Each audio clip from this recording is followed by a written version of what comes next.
नाजरीन आदाब, मैं हूँ रेखा और आज मैं हाजिर हूँ लेकर आपका पसंदीदा प्रोग्राम मंजर पस मंजर। इस प्रोग्राम के हवाले से हम आपको दिल्ली और उसके अतराफ में होने वाली अदबी, सकाफती और तहजीबी सरगर्मियों से रोशनास कराते हैं, जिन सरगर्मियों के बाबत आप जानना चाहते हैं या फिर जिन लम्हात को आप फिर से जीना चाहते हैं। आज इस कड़ी में हम हाजिर हैं लेकर दिल्ली कॉलेज, जो तारीख के औराक पे सुनहरे हर्फ से मौजूद है और जिसे आज हम जाकिर हुसैन कॉलेज के नाम से जानते हैं, उसके सालाना तकरीब की एक रिपोर्ट। पेंटिंग, तस्वीर, ये वो सिंफ है जो सिर्फ रंगों के जरिए बहुत कुछ कह देती है। ऐसी ही आर्ट गैलरी की एक रिपोर्ट। और आखिर में चलते चलते हम उर्दू दुनिया के नामवर अदीब और नक्काद जनाब जमील जालबी को भी उनकी वफात पर डीडी उर्दू के जानिब से खिराज अकीदत पेश करेंगे। तो आइए नाजरीन, हम अपने प्रोग्राम का बाज़ाब्ता आगाज़ करते हैं और आपको ले चलते हैं ज़कात फाउंडेशन की तकरीब में, जहां यूपीएससी के कामयाब लोगों की हौसला अफजाई की जा रही है। ज़कात फाउंडेशन एक ऐसी तंजीम है जो मुल्क भर के अक़लियती तालिब इल्मों के लिए राह हमवार करती है कि वो अपने ख्वाब को शर्मिंदा ताबीर करे। इस तंजीम का मौक़िफ़ रहा है कि वो अपने अक़लियती तालिब इल्मों की बेहतर रहनुमाई करे और मुल्क के बावकार ओहदों पर उनको फ़ायज़ करे, और वो इसमें कामयाब भी हो रहे हैं। गुज़श्ता दिनों यूपीएससी के इम्तहान के नताइज आए, जिनमें इस तंजीम से वाबस्ता बहुत से तालिब इल्मों ने कामयाबी हासिल की। जब हमने इस तंजीम के रूह रवां यानी चेयरमैन से बात की तो उन्होंने बताया, अल्लामा इकबाल कहते हैं कि अपनी दुनिया आप पैदा कर अगर जिंदों में है, सिर्र आदम है, ज़मीर कुन फ़क़ा है ज़िंदगी। जो ज़मीर कुन फ़क़ा है वो है पावर ऑफ क्रिएशन, पैदा करने की ताकत अल्लाह ताला की। लेकिन हर इंसान को भी अपने अंदर अल्लाह की सिफ़ात को अपने अंदर इम्बाइब करने की कोशिश करते रहना चाहिए। सचर कमेटी ने बताया कि मुस्लिम कम्युनिटी जो है वो बाकी सब के मुकाबले में हर मैदान में पीछे है, तो ये था कि भाई ख़ुद ही करो। तो इसलिए हमने एम्पावरमेंट बाख्तियार बनाने के लिए मिल्लत को ये कोशिश की दो तरह की। एक तो ये हुआ कि जो पार्लियामेंट में और असेंबली में सीटें कम हैं, उसमें भी खुश खराबी सचर कमेटी ने बताई थी कि ये दिक्कत है, चूँकि जो शेड्यूल कास्ट के लिए सीटें रिज़र्व की जाती हैं वो लॉ के हिसाब से नहीं, उसको ठीक करवाने की हम कोशिश कर रहे हैं। लेकिन साथ साथ ये हुआ कि सिविल सर्विस में भी बच्चे बहुत कम बैठते हैं, इसी वजह से बहुत कम आते हैं। तो बड़ी तादाद में बच्चों को, काबिल तरीन बच्चों को सेलेक्ट करके और उन्हें दिल्ली ला करके अपने हॉस्टल में रख करके और बेहतरीन कोचिंग वगैरह करवा करके ये इंतज़ामात हमने शुरू करवा दिए। पिछले 2009 से लेकर के हमारे सक्सेस रेट शुरू हो गई थी और अब तक 121 बच्चे सिविल सर्विसेज ज्वाइन कर चुके हैं। तो हर साल जो बच्चे सेलेक्ट होते हैं उनके लिए एक तहनीती प्रोग्राम होता है, एक फेलिसिटेशन प्रोग्राम, वही आज यहाँ हो रहा है, जिसमें कि सब पूरे हिंदुस्तान से बच्चे, हमारे कामयाब बच्चे आए हुए हैं। उनके बाद दीगर अहलकारों ने भी अपने तासुरात बयान किए। I am Father Samuel and I am a priest in the Church of South India, and I work as a General Secretary for Interfaith Coalition for Peace, which is in collaboration with the Zakat Foundation of India. We support these civil services aspirants, and those students who are really working hard, and they have put their best effort to see that our community comes forward in serving the nation. So it is not only just critiquing the governance, but then being part of the governance. So for that we are trying to equip many more young people finding throughout the country. मेरा नाम doctor Deepali Bhanot है और मैं ज़कात foundation of India के साथ काफ़ी दिनों से जुड़ी हुई हूँ, काफ़ी सालों से। और ये जो एक काम हो रहा है यहाँ पर बच्चों को आईएएस के लिए तैयार करना, उसके लिए हम लोग पहले इनके टेस्ट लेते हैं, अलग अलग जगह पे जाते हैं, अलग अलग इसके बारे में बताया जाता है, क्योंकि कई बच्चे ऐसे हैं कि जो ये करना तो चाहते हैं पर उनके पास या तो गाइडेंस नहीं होती है, और इसलिए पहले हम लोग जो चुनते हैं पहले एक टेस्ट ले लेते हैं ताकि हम गेज करते हैं कि ये बच्चे कितना कर पाते हैं, और फिर उनको यहाँ पर लाकर उनको हॉस्टल में रखना, उनको गाइडेंस देना। और सबसे बड़ी बात यह है क्योंकि वो एक ब्यूरोक्रेट बनने जा रहे हैं, तो ज़कात फाउंडेशन और इंटरफेथ कोलिशन फॉर पीस मिलकर हम उन्हें एक नेशनल इंटीग्रेशन, अलग अलग धर्म के लोगों को साथ मिलकर किस प्रकार से काम करना चाहिए, ये बहुत अच्छी ट्रेनिंग उनको मिलती है। यहाँ की एक चीज़ ने सबको मुतासिर किया कि इस तंजीम में हिंदू, मुसलमान, ईसाई और दीगर मज़ाहिब के लोग न सिर्फ मौजूद थे बल्कि वो इस तंजीम के बानियों में से थे। सही कहा है कि हमारा हिंदुस्तान कसरत में वहदत रखता है और उसकी मिसाल यहाँ हमें देखने को मिली। जब हमने कामयाब तालिबे इल्मों से बात की तो उन्होंने कहा, मेरा ताल्लुकात बहुत छोटे से शहर से है, मोतिहारी से है। मैंने अपने कॉलेज वहीं से की है, पंडित उगम पांडे कॉलेज से।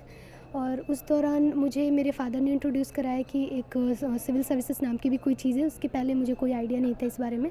मैं बस ये सोचती थी कि एक अच्छे इंजीनियरिंग कॉलेज से इंजीनियरिंग करूं और उसके बाद वैसे तो सोशल सर्विस मेरा पहले से ही एम था, लेकिन मैं ये सोचती थी कि आफ्टर डूइंग इंजीनियरिंग मैं अपना कुछ पर्सनल कंट्रीब्यूशन कर सकूंगी। लेकिन जब मेरे फादर ने मुझे इससे इंट्रोड्यूस करा तो मुझे बहुत अच्छा लगा कि इस फील्ड में आपका गोल ही यही है, सोशल सर्विस करना। तब मैंने उस दौरान प्रिपरेशन शुरू की। मैंने ये जाना कि क्या करना है मुझे। मैंने अपने भाई से हेल्प ली और फ्रेंड से हेल्प ली कि मुझे करना क्या है। फिर मैंने बेसिक NCERT शुरू कर दिए पढ़ना और ज्योग्राफ़ी मेरा सब्जेक्ट रहा था ग्रेजुएशन के दौरान, तो मैंने ऑप्शनल भी वही रखा। फिर 2016 में मैं जामिया मिलिया इस्लामिया RCA, वहाँ पे बहुत बच्चे क्वालिफाई करते थे, तो मुझे एक हिम्मत मिली कि UPSC is not a very big thing that can not be achieved. जब मैंने उन बच्चों को देखा तो मुझे लगा कि सच में किया जा सकता है। मुझे ये कामयाबी 4th अटेम्प्ट में हासिल हुई है। यंगस्टर्स के लिए मैं ये एडवाइस दूंगा कि जब भी आप UPSC सिविल सर्विसेज के लिए आप अप्रोच करोगे या कोशिश करोगे तो सबसे पहली कुछ बेसिक चीज़ें हैं, आपको बेसिक क्वालिटीज़ रखनी होगी। सबसे पहला है डिसिप्लिन, डेडिकेशन और हार्ड वर्क।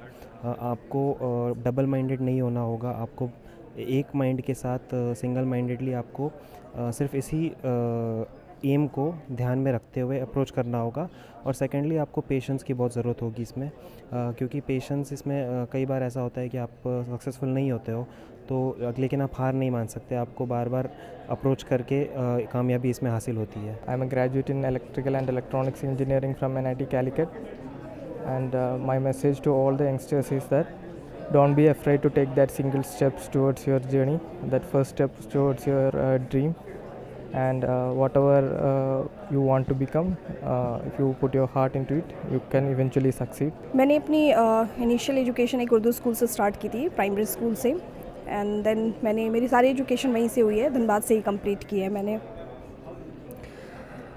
अभी की जो लोग तैयारी कर रहे हैं उनके लिए मैं ये कहना चाहूँगी कि थोड़ी मुश्किल होती है कभी कभी इस प्रिपरेशन में। कभी कभी आपका एक फ़ेज़ होता है जब आपको बहुत कंटिन्यूस फेलियर्स भी झेलने पड़ते हैं, बट एक बार जब आपको सक्सेस मिलती है फिर वो फेलियर्स आप भूल जाते हो।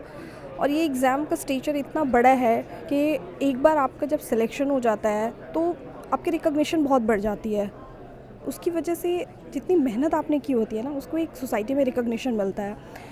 और एक सक्सेस ये सिर्फ आपके लिए नहीं होती है, ये आपकी पूरी सोसाइटी को इंस्पायर करती है, पूरी कम्युनिटी को इंस्पायर करती है और मोटिवेट करती है इसके लिए आगे आने के लिए।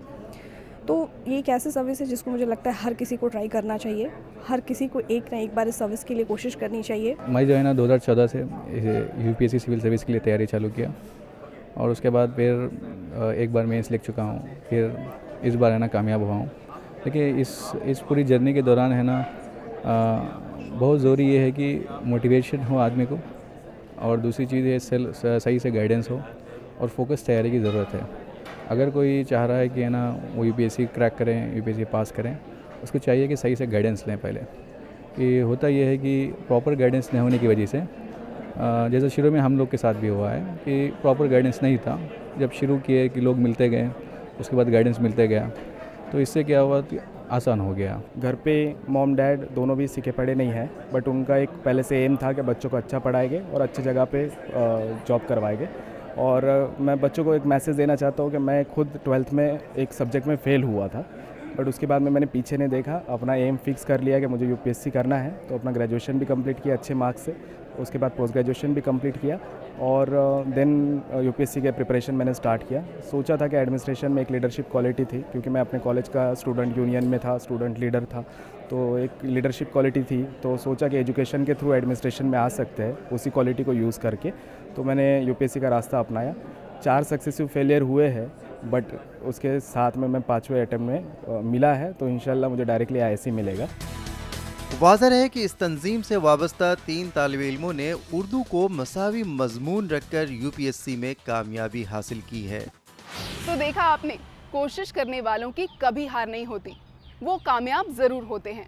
और अब रुख करते हैं दिल्ली यूनिवर्सिटी के जाकिर हुसैन कॉलेज में, जिसे कभी दिल्ली कॉलेज के नाम से जाना जाता था।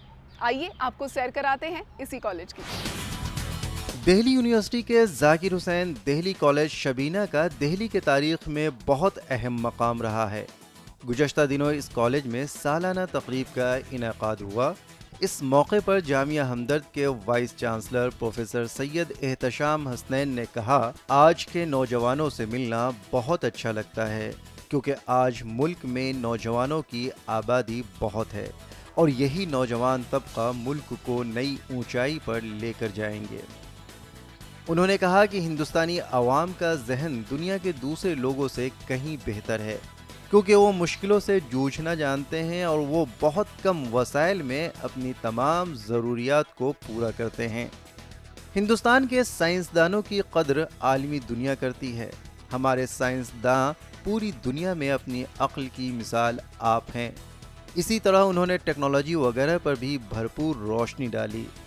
जब हमने कॉलेज के प्रिंसिपल और असातिज़ा से बात की तो उन्होंने कहा, जाकिर हुसैन कॉलेज 310 साल पुराना कॉलेज है। दिल्ली की हिस्ट्री में इसकी बहुत बड़ी अहमियत है। दिल्ली में कोई कॉलेज नहीं होता था, हालांकि इसके नाम लगातार बदलते रहे हैं। कभी दिल्ली कॉलेज था, कभी एंग्लो अरबी कॉलेज था, कभी ओरिएंटल कॉलेज था। 1975 में दिल्ली कॉलेज से जाकिर हुसैन कॉलेज बना। 2012 में ये इसका नाम फिर बदल करके जाकिर हुसैन दिल्ली कॉलेज बन गया। आज जो मौजूदा जाकिर हुसैन दिल्ली कॉलेज है, ये आज से कई सदी पहले मदरसा गाज़ीउद्दीन के नाम से जाना जाता था।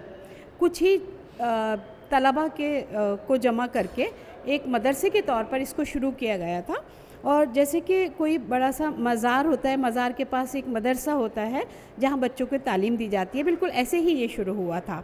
और ज़माने के सर्दो गर्म देखते देखते ये उसके बाद एक कॉलेज स्कूल की शक्ल में पनपा और उसके बाद कॉलेज बना और कॉलेज के बाद ये आज जाकिर हुसैन दिल्ली कॉलेज के नाम से जाना जाता है। यदि हम इस कॉलेज की सिचुएशन के बारे में और एक अलग कल्चर के बारे में बात करें तो इस कॉलेज को पिछले 15 सालों में काफ़ी मैंने बदलते हुए देखा है। यदि स्पेशली मैं गर्ल्स की प्रेजेंस को लेके बात करूँ, इस एरिया में जो दिल्ली 6 की गर्ल्स है काफ़ी एडमिशन लेती रही है और उसको नंबर बढ़ाने के लिए हमने स्पेशल स्कीम 2012 में स्टार्ट की थी। उनको एडमिशन में रिलैक्सेशन देने की स्टार्ट किया था, जो पूरे दिल्ली यूनिवर्सिटी में दिया जाता है, जो इवनिंग में पहले नहीं दिया जाता था। तो उससे हम देखते हैं कि अब काफ़ी number of students, girls student का नंबर काफ़ी बढ़ गया हमारे कॉलेज में। हर क्लास में रेशियो 30-40% तक हो गया है, जो पहले 5 और 10% था। तो एक अच्छा लगता है कि अब कॉलेज का माहौल भी उससे काफ़ी बदला है। हमने वहाँ के तालिब इल्मों से भी बात की। मैं फरीदाबाद से आता हूँ और इवनिंग कॉलेज होने जब मैं एडमिशन ले रहा था तब मुझे घर वालों ने बोला था कि इवनिंग कॉलेज है और थोड़ा लेट हो जाएगा, ये हो जाएगा, और थोड़ा मुस्लिम कॉलेज है आसपास का, वो भी एरिया है, कैसे सर्वाइव करोगे। बट तो ऐसा लगे, जब कॉलेज में आया एडमिशन लिया तो एडमिशन हेल्प डेस्क पे ही मेरे ऐसे सीनियर मिले जो मुस्लिम थे और उन्होंने बहुत ज़्यादा हेल्प की थी। फिर मैंने कॉलेज ज्वाइन किया और उसी ईयर मैंने इलेक्शन भी इलेक्ट किया और मैं यहाँ जीता था इलेक्शन, यूनियन मेंबर था लास्ट ईयर। फिर मैंने इन्वायरमेंटल सोसाइटी ज्वाइन की, एनएसएस में भी मेंबर हूँ। मैं ऑब्वियसली इवनिंग शिफ्ट में हूँ एंड मैं गाज़ियाबाद से डेली अप डाउन करती हूँ एंड वो इसीलिए करती हूँ क्योंकि कॉलेज का एटमॉस्फेयर बहुत अच्छा है। रेगुलर बेसिस पे मुझे कोई दिक्कत नहीं होती है, फैकल्टीज़ बहुत अच्छे हैं और जो एटमॉस्फेयर मेरे स्कूल में था और जो अब एटमॉस्फेयर है यहाँ कॉलेज का, मुझे कोई डिफरेंस नहीं लगता है। टीचर्स बहुत अच्छे हैं, फ्रैंक हैं। इवन हमें कुछ प्रॉब्लम होती है तो वो हमेशा होते हैं कि आप आओ, क्लास में ही नहीं, एक्स्ट्रा भी अगर आपको हमसे कुछ पूछना है आप आओ। हमारे लिए एक्स्ट्रा क्लासेस प्रोवाइड करते हैं। इवन करिकुलर एक्टिविटीज़ बहुत होती है। आज भी एनुअल डे फेस्ट हो रहा है हमारा, प्लेसमेंट सेल्स, कंपनीज़ वगैरह को बुलाते हैं ताकि हम लोगों को अपॉर्चुनिटी मिल सके कि हम लोग आगे अपने करियर में अच्छा कर सकें। तो देखा आपने इस कॉलेज से कैसी कैसी हस्तियां वाबस्ता रही हैं। आइए अब रुख करते हैं तस्वीरों का। जी हाँ, मेरी मुराद आर्ट गैलरी से है। दिल्ली में गुज़श्ता दिनों कई जगहों पर आर्ट गैलरी का एहतमाम हुआ। आइए दिखाते हैं आपको इसकी एक रिपोर्ट। पेंटिंग की रवायत हिंदुस्तान में बहुत कदीम है। मुग़ल दौरे हुकूमत को हिंदुस्तान की तारीख़ का सुनहरा दौर कहा जाता है। इस सुनहरी दौर की निशानियां आज तक महलात, बागात, किला, दरवाजे और बारादरियों की शक्ल में मौजूद हैं, जो अज़मत रफ्ता और क़िस्सा पारीना की याद दिलाती हैं। मुग़लिया दौर की मुसव्वरी, मौसीक़ी, इल्म अदब, शेर व शायरी, फ़न तामीर और इंतज़ाम सल्तनत हिंदुस्तानी हुकूमत को दुनिया की दूसरी अजीम सल्तनतों से मुमताज़ कर दिया था। मुख्तलिफ मुग़ल शहनशाहों के दौर में मुख्तलिफ फ़नून ने तरक्की की। सबसे पहले 1549 में 2 ईरानी मुसव्विरों को दास्तान अमीर हमज़ा को तस्वीरी शक्ल में पेश करने को कहा गया। उन्होंने ये काम तकरीबन 1400 कपड़े पर बनी हुई बड़ी पेंटिंग के साथ मुकम्मल किया। इस तरह हिंदुस्तान में मुसव्विरी की एक बाकायदा रिवायत का आगाज़ हुआ और उस वक्त से आज तक इन तमाम फ़नून में फ़नकारों ने नुमाया किरदार निभाया है और निभाते आ रहे हैं।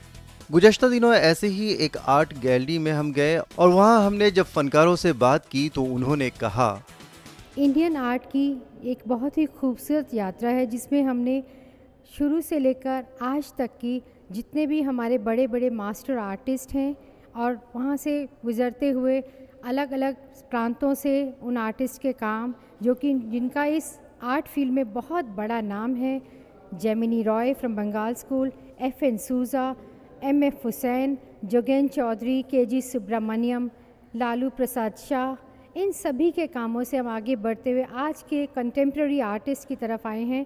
ये पीछे जो आपको ये लिप्स विद विंग्स दिख रहे हैं, ये होंठ जो उड़ान भर रहे हैं, ये लिप्स हमारी नारी शक्ति का एक प्रदर्शन कर रहे हैं। और जो नारी, आज की नारी चाहे जितनी भी मॉडर्न है, जितनी आधुनिक है, वो किसी ना किसी चीज़ के किसी बंधन में जकड़ी हुई है, तो वो उड़ना चाहती है। और शी शक्ति यही एक मिशन है, ये एक सोशियो आर्टिस्टिक वेंचर है जो कि मैंने खुद इसको बढ़ाया है। और इसके लिए मैं चाहती हूँ कि हर नारी को, हर स्त्री को इसी तरह के उड़ान के लिए पंख मिलें जिससे वो आज़ाद होकर ऊपर आसमान को छू सके।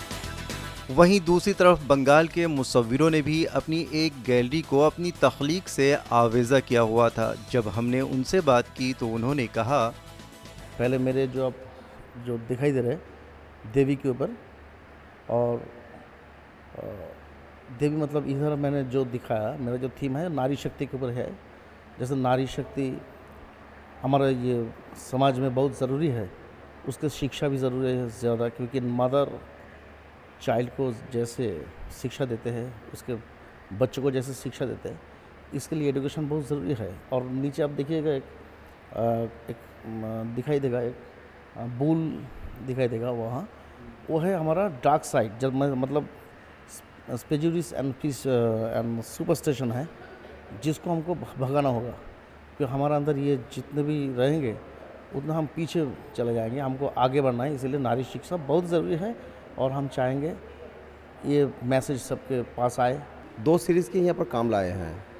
हाँ, एक सीरीज़ है डंकी का एक सीरीज़ है, और दूसरा है प्ले। हाँ, प्ले से 4 ठो काम है मेरा, और डंकी की सीरीज़ से 2 ठो काम है। दोनों अलग अलग सीरीज़ के हैं। ख़वातीन मौजूदा दौर में हर मैदान में अपनी शिनाख्त कायम कर रही हैं, और चाहे वो अमली ज़िंदगी हो, अदब सहाफ़त हो या किसी भी तरह का फ़न पारा। ऐसे ही एक गैलरी में हम गए जहां ख़वातीन ने ख़ुद अपनी एक जमात बनाई है और इस टीम ने भी अपने फ़न को आवाम के सामने पेश किया। जब हमने उनसे गुफ्तगू की तो उनके ख़यालात कुछ इस तरह से थे। इस ग्रुप में 5 लोग हैं हम लोग, सभी लोग फीमेल आर्टिस्ट हैं, जिसमें 3 पेंटर्स, एक स्कल्पटर और एक सेरामिक आर्टिस्ट है। ये ग्रुप हमने फॉर्म किया था करीब 2 साल पहले, और ये हमारी लॉन्चिंग अभी 8 मार्च को इंटरनेशनल विमेंस डे पे national gallery of modern art में हुई, जिसमें कि हमारा इंट्रोडक्शन था वो। उसमें हमने करीब 80 से ज़्यादा फीमेल आर्टिस्टों के हमने ग्रुप शो किए।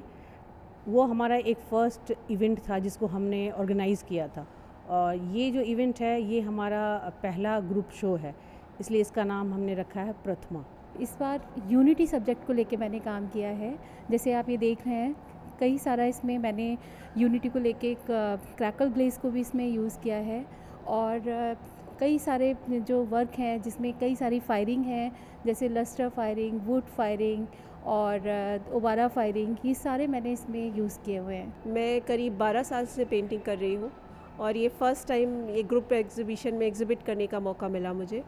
ये जो पीछे पेंटिंग आप मेरे देख रहे हैं ये मेरे दिल के बहुत करीब है, जिसमें मैंने ये ग्रे पार्ट जो है ये सोसाइटी को डिपिक्ट करता है जो हमें सब कुछ करने से रोकता है या फिर हमें नीचे खींचता है, लेकिन उसके एक फ़ीमेल के अपने भी कुछ सपने हैं, अपनी कुछ ड्रीम्स है जो मैंने वो कलर्स में, बोल्ड कलर्स में दिखाने की कोशिश की है, जो हमेशा ऊपर ले जाने की कोशिश करते हैं। मैं काफ़ी सालों से आर्ट के क्षेत्र में काम कर रही हूँ। बेसिकली ज़्यादा मैं सोसाइटी और हमारे नेचर्स और हमारे जो बेसिक सिचुएशंस हैं सोसाइटी के, उसके ऊपर मैं काम करती हूँ। मैं आज के दौर में सोसाइटी में क्या चल रहा है उस पर भी काम करती हूँ, और उसके अलावा मैं अभी जो प्रेजेंटली मैं काम कर रही हूँ वो नेचर ह्यूमंस को कनेक्ट करती हूँ कि नेचर और ह्यूमंस ये दोनों एक दूसरे को कंप्लीट करते हैं, एक दूसरे के बगैर अधूरे हैं। इसी इमारत में एक और फनकार अपनी पेंटिंग के साथ मौजूद थे। उन्होंने मोहब्बत करने वाले आशिको माशूक की कैफियत को बहुत खूबसूरती के साथ कैनवस पे उतारा है। जब हमने उनसे इसके बाबत बात की तो उन्होंने ये कहा, मेरा पेंटिंग में आपने देखा होगा बहुत सारा नारी और पुरुष दोनों ही है। नारी कुछ सोच रहे हैं, कभी वो सोच रहा है, कभी वो अपने लवर से मिलने के लिए बहुत बेचैन है, कभी वो दुखी है, कभी वो बहुत खुशी है। तो ये सब है, मतलब मेरा हर एक पेंटिंग में सेलिब्रेशन ऑफ लव, लेकिन वो लव का भी कोई स्टेजेस होता है।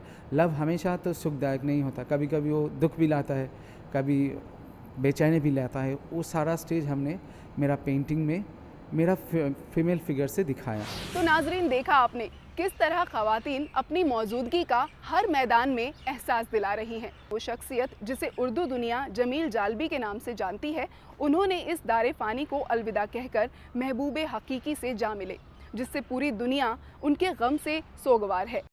उर्दू के सीनियर अदीब, नक्काद, माहिर लिसानियात, अदबी मौर्रिख और दानिश्वर डॉक्टर जमील जालबी 18 अप्रैल 2019 को अपने महबूब हकीकी से जा मिले। उनकी मौत से उर्दू की आलमी दुनिया सोगवार है। जब डॉक्टर जमील जालबी के इंतकाल की खबर आई तो उर्दू अदब से ताल्लुक़ रखने वाली शख्सियात मुज़महिल हो गईं, उदास हो गईं, गमगीन हो गईं, उनकी आंखें नमनाक हो गईं कि उनके जो छोड़े हुए काम हैं उनको अब आगे कौन बढ़ाएगा।